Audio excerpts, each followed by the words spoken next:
Hello everyone. My name is Yaksh Rawal. I am ESR number 3. I come from Mumbai, India to Würzburg, Germany to do my PhD.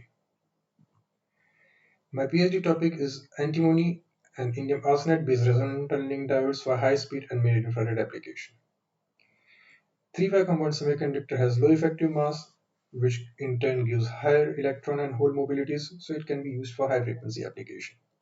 Also, the tunable bandgap energies allows for mid-infrared application. Now, how the resonant tunneling diode works using quantum mechanical tunneling and how they are made by molecular beam epitaxy has been already explained in a nice way by my colleagues.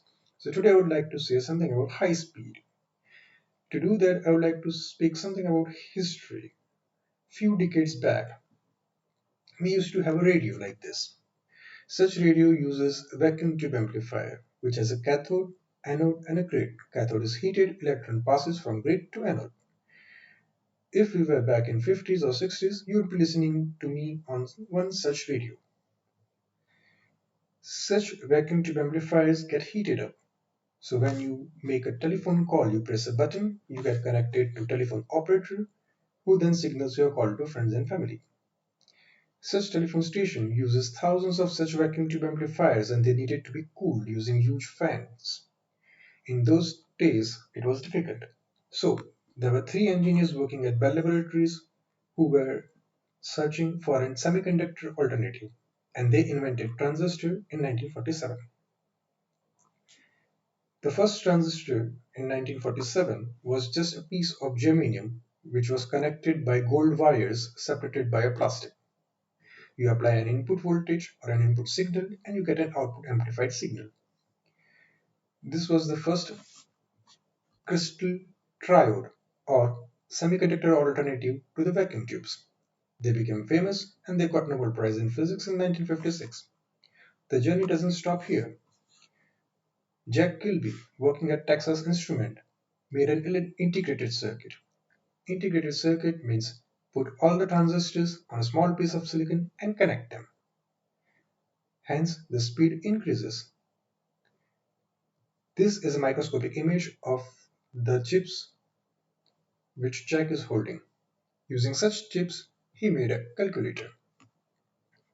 After a few years, Intelligent Electronics, or what we call Intel, made a microprocessor, which can be used in computers. Over a period of time, the size of transistors shrink and the number of transistors that can be put in a small piece of silicon increased. What does it mean?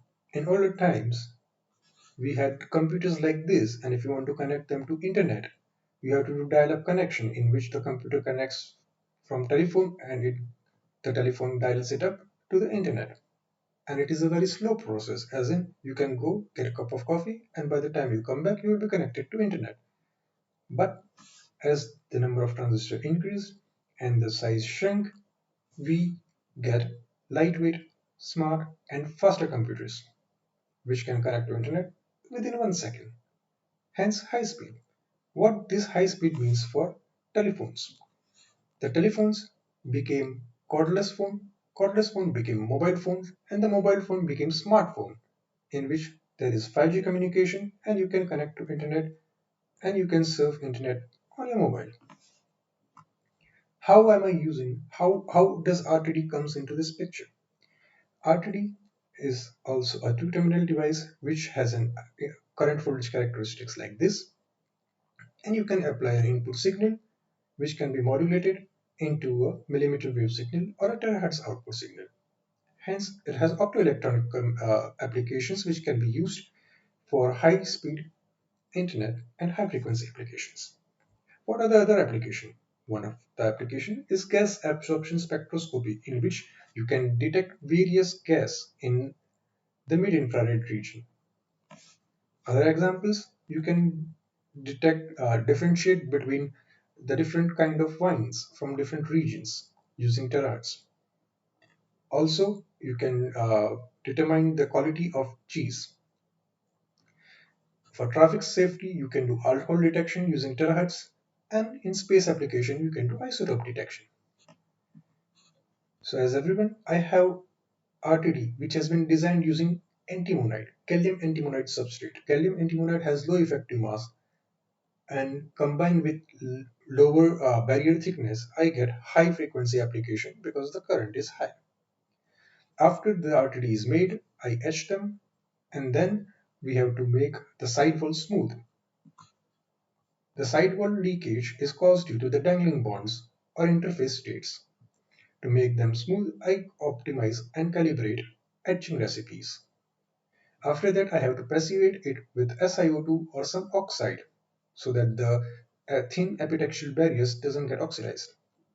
And in the end, we put contact top and bottom, and I also try to reduce the contact resistance so that the voltage applied is coupled mostly towards the double barrier structure. Thank you for your attention. I hope you enjoyed this video.